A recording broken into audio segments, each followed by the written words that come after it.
নমস্কার, আমার মাধ্যমিকের এবং উচ্চ মাধ্যমিকের শিক্ষার্থী বন্ধুরা, তোমরা সবাই কেমন আছো? আশা করি সবাই খুব ভালো আছো। আমার অক্সফোর্ড এডুকেশন চ্যানেলে তোমাদের সকলকে স্বাগত জানাই। আজকের এই ভিডিওতে আমি তোমাদের সাথে আলোচনা করব তোমরা যারা এবছর মাধ্যমিক এবং উচ্চ মাধ্যমিক পরীক্ষা দেবে, মধ্যশিক্ষা পর্ষদ কিছু নির্দেশিকা জারি করেছে। এই নির্দেশিকাগুলো নিয়ে আজ আমি তোমাদের সাথে বিস্তারিতভাবে আলোচনা করব। তবে ভিডিওতে যাওয়ার আগে তোমাদের কাছে একটা ছোট্ট অনুরোধ, তোমরা যারা আমার এই চ্যানেলে নতুন আছো তারা অবশ্যই আমার এই চ্যানেলটাকে সাবস্ক্রাইব করে পাশে থাকা বেল আইকনটি ক্লিক করে অল নোটিফিকেশন অন করে রাখবে। কারণ মাধ্যমিক এবং উচ্চ মাধ্যমিক পরীক্ষা সম্পর্কে অথেন্টিক খবরাখবর পেতে আমার এই চ্যানেলটাকে তোমরা সাবস্ক্রাইব করে পাশে থেকো। আর তোমাদের যে মাধ্যমিকের যে পরীক্ষা হবে এবং পরীক্ষার যে প্রশ্নপত্র থাকবে, সেই প্রশ্নপত্রগুলি তোমাদের পরীক্ষা শেষ হওয়ার পরেই তোমাদের সমস্ত বিষয়ের সমাধান, এমসিকিউ এবং এসিকিউ গুলো সমাধান নিয়ে আমি আমার চ্যানেলে হাজির হব।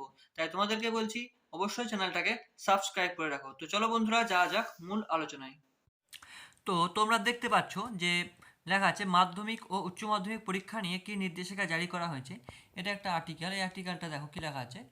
তো বলছে, কয়েকদিন আগে নবান্নে মাধ্যমিক ও উচ্চ মাধ্যমিক পরীক্ষা নিয়ে একটি উচ্চ পর্যায়ের বৈঠক করেন রাজ্যের মুখ্য সচিব ভগবতী প্রসাদ গোপালিকা।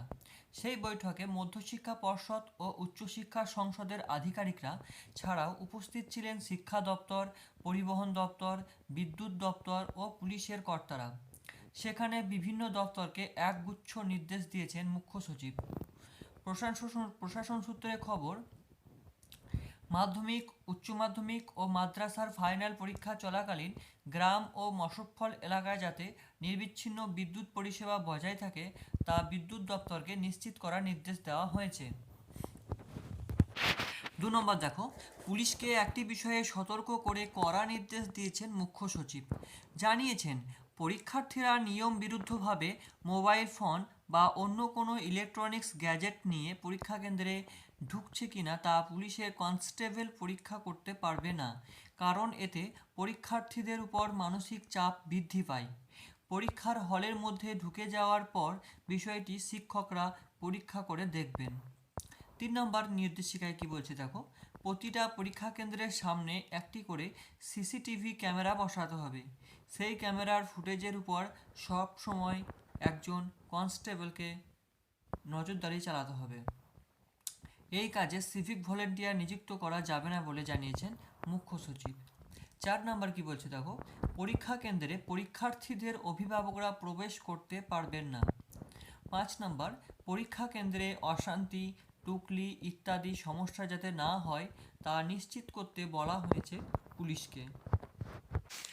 আর এদিকে পরিবহন কর্তাদের নিয়ে বিশেষ একটি বৈঠক করেন রাজ্যের পরিবহন মন্ত্রী স্নেহাশিস চক্রবর্তী। সেই বৈঠকে কি কি সিদ্ধান্ত হয়েছে দেখো। 1 নম্বরে, এবারে মাধ্যমিক পরীক্ষা যেহেতু এগিয়ে এসেছে, তাই পরীক্ষার্থীদের পরীক্ষা কেন্দ্রে পৌঁছানোর জন্য বিশেষ ব্যবস্থা নিতে হবে।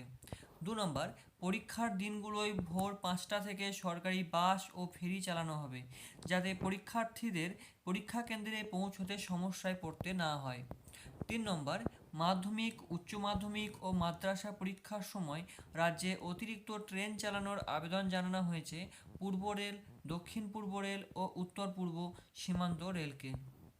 4 নম্বর, বেসরকারি পরিবহন সংস্থাগুলিকে পরীক্ষার সময় সকাল থেকে অতিরিক্ত গাড়ি রাস্তায় নামানোর কথা বলা হয়েছে।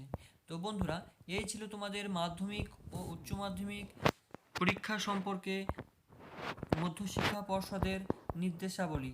এই নির্দেশাবলীগুলো সঠিকভাবে পালন করবে, এটা আমরা আশা করছি সকলেই।